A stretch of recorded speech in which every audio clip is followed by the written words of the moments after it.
Əziz bacılar və qardaşlar, sizi Rəbbin sevgisi ilə hamınızı salamlayıram. Bugün Rəbb bizə sadə, amma dərin bir müqayisə ilə müraciət edir və deyir, siz yerin duzusunuz. Bu sözlər 3 müjdədə səslənir. Bu isə onların nə qədər xüsusi əhəmiyyət olduğunu göstərir. Rəbb hər kəsə tanış olan bir obrazdan istifadə edərək bizə bizim vəzifəmiz, təsirimizi və bu dünyadakı dəyərimizi açıqlayır. Qədim Orta Şərqdə duz çox dəyərli bir məhsul idi. O, qonaqpərvərlik və dostluğun əsas rəmzi sayılırdı. Yeməkləri qorumaq və dadlandırmaq üçün istifadə olunan duz çörək kəsmək ifadəsi ilə uzun müddətli münasibətləri təsvir edildi. Və biz bilirik ki, bir çoxları söhbət edəndə bəlkə eşidiblər, deyir ki, mən o adamla o qədər duz çörək kəsmişəm. Eşitmişsiniz də yəqin ki, elə bir şey. Və yaxud biz görürük ki, sosial mediada kimsə qonaqlardan gələndə onu duz çörək ilə qarşılayırlar. Niyə görə? Yəni, nə qədər siz əhəmiyyətli olduğunu göstərir o qonağın, nə qədər dəyərli olduğunu. Bir çox xalqlar duzun həyati əhəmiyyətini vurğulayaraq ona müxtəlif adlar verirdi. Duza ağ qızıl deyirdilər. Duza şəfa verən kristallar. Duza həyat və ölüm xanımı adlanırdılar.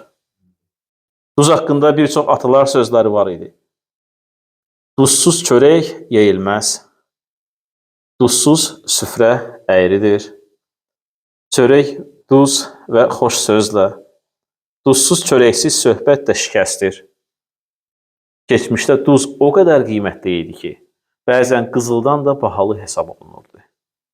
Beləliklə, müqəddəs kitabda Mattanın İncili 5-ci fəsil 13-cü ayəni açaq və biz orada duz təsirin rəmzi kimi olduğunu görəcəyik. Matta 5:13.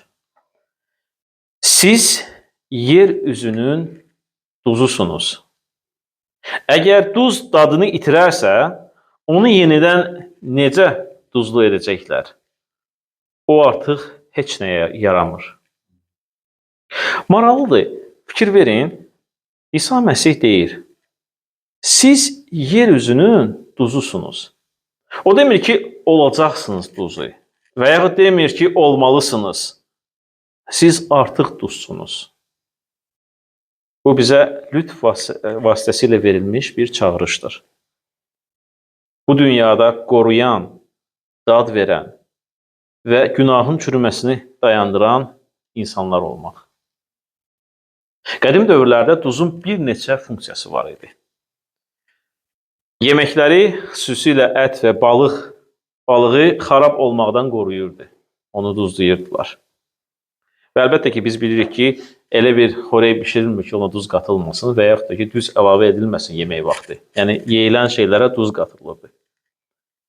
Siz onu bilirdiniz ki, duzu istifadə edirdilər ki, susuzluğu yatızdırmaq üçün. Cüzi miqdarda suya qatırdılar ki, susuzluğu yatızdırsın. Kənd təsərrüfatında torpağın və məhsuldarlığı artırmaq üçün istifadə olunurdu. Onu yerə vururdular, duzu. Qarışdırırdılar torpaqla ki, bol məhsul versin torpaq.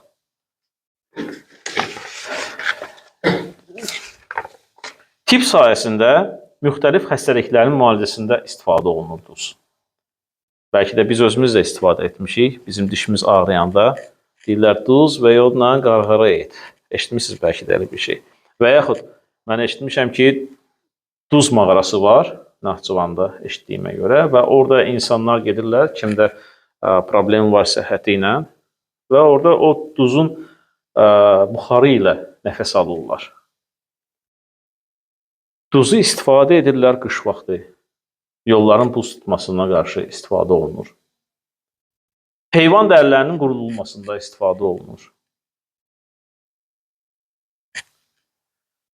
Bəlkə bugün sən düşünürsən, mən heç kiməm. Amma əgər sən Allahla birlikdə gedirsənsə, əgər həqiqətə uyğun yaşayırsansa, sən artıq ətrafını duzlayırsan. Təsirini dəyərsiz sayma heç vaxt. Luka 14-cü fəsil 34-cü ayəni də oxuyacağıq. Amma onu oxumazdan əvvəl istəyərdim bir rəvayət danışım. Deyirlər, keçmişdə bir şahın 3 qızı olur. Və o bir gün öz ad günündə o 3 qızını çağırır və deyir ki, mənə sizdən heç nə lazım deyil, amma mənə bir hədiyyə kimi deyin, bənzədin məni neyəsə, bir qəşəng bir şeyə. Böyük qız deyir, ata, mən səni bütün dünyanın varı dövləti ilə, varı dövlətinə bənzədirəm. Deyir, yaxşı qızım. İkinci qız deyir ki, ata, bu dünyada olan cəvahirat, nə bilim, almaz, qızıl, onlara bənzədirəm səni.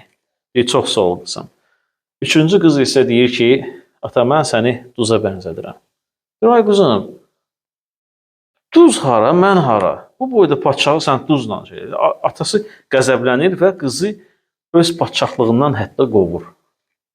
Və öz padşahlığında əmr verir ki, heç yanda duz istifadə olunmasın. Və beləliklə, bir neçə aydan sonra insanlar o şahlıqda başlayırlar xəstələnməyə. Heyvanlar başlayır xəstələnməyə.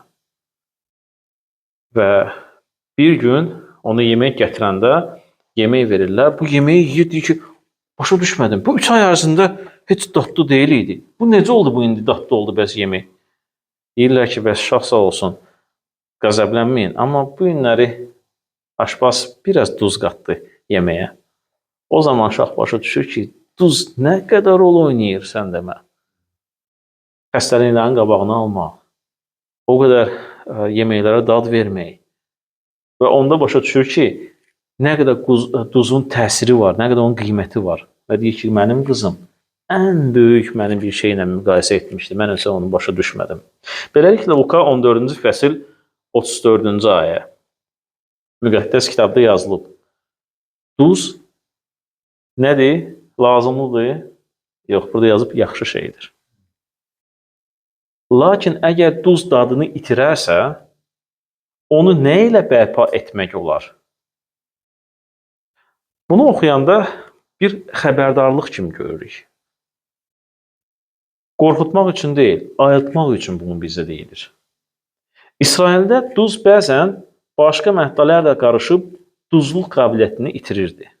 Onu götürəndə duzu çox vaxt otlarla götürürlər, torpaqla götürürlər və o qarışırdı onlara və öz keyfiyyətini itirirdi.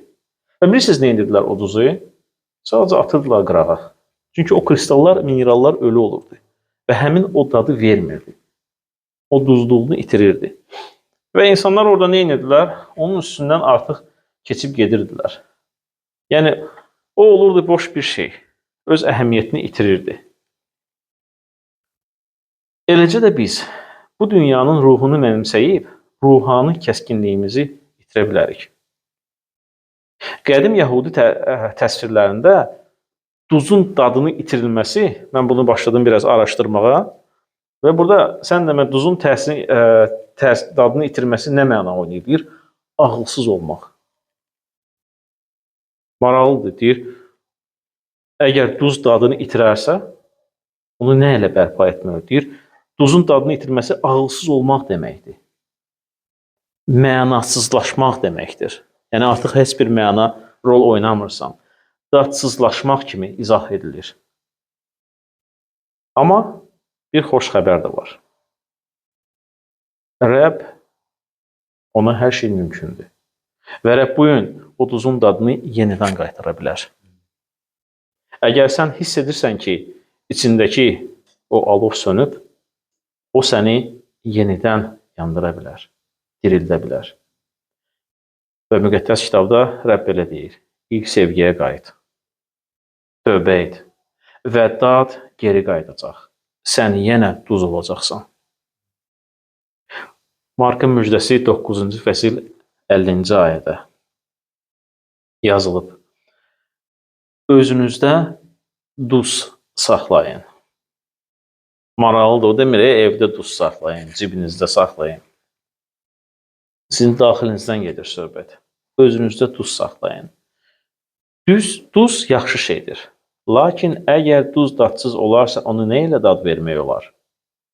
Qoy sizdə duz və aranızda sülh olsun. İsa burada duzu imanlar arasında sülhlə əlaqələndirir. Duzlu həyat təkcə salih davranış deyil, həm də münasibətlər deməkdir. Duz olmaq, birliyi qorumaq, bağışlamaq, xidmət etmək, barışıq yaratmaq deməkdir.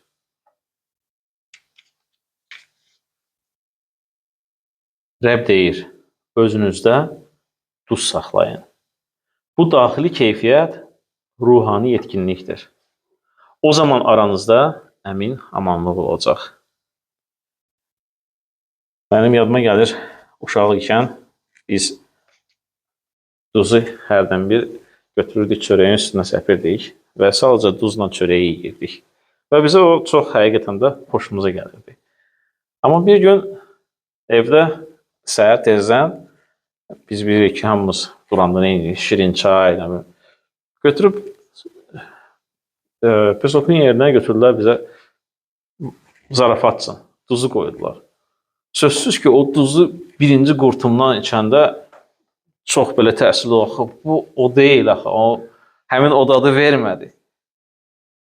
Onda nənəm deyirdi ki, bax görürsən, hər şeyin deyir öz qədəri olmalıdır. Həm şirinin, həm şor bir şeyin. Hər şeyin deyir öz qədərində gərək onu istifadə etməlisən. Əzizlər, qoy bu həqiqət duz haqqında bizə ruhani güc və təksinlik versin. Müqəddəs kitab deyir, sən artıq yer üzünün duzusan. Əgər Allaha sən sadiqsənsə, düşündüyündən daha təsirlisən. Biz çox vaxt deyirik ki, axı mən heç nə edə bilmirəm. Nə vəz edə bilirəm, nə dua edə bilirəm. Mən heç nə edə bilmirəm. Yox, əgər sən Rəbbin balasısansa və Rəbbin arxasıyla gedirsənsə, sən artıq duzsan və sənin öz təsirin var. Əgər dadını itirmisənsə, Rəbb onu bərpa edə bilər. Elə yaşa ki, səndə Məsihin ruhu görünsün.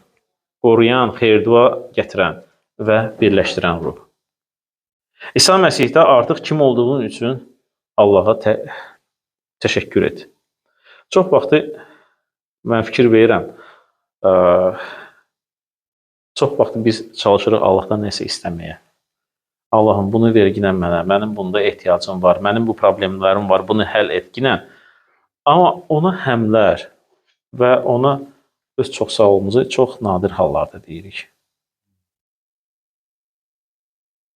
Çalışın sizin kim olduğunuzu, biz Rəbbin balalarıyıq. Düzdür, biz yerin duzuyuq, biz yerin işığıyıq. Onun üçün Rəbbə, Allaha təşəkkür edək. Əgər sən həqiqətən də həyatında bir boşluq hiss edirsənsə, görürsən ki, bir mənasız keçir sənin həyatın. Heç kimə sən lazım deyilsən. Bilginən ki, sən lazımsan. Birinci Rəbbə lazımsan.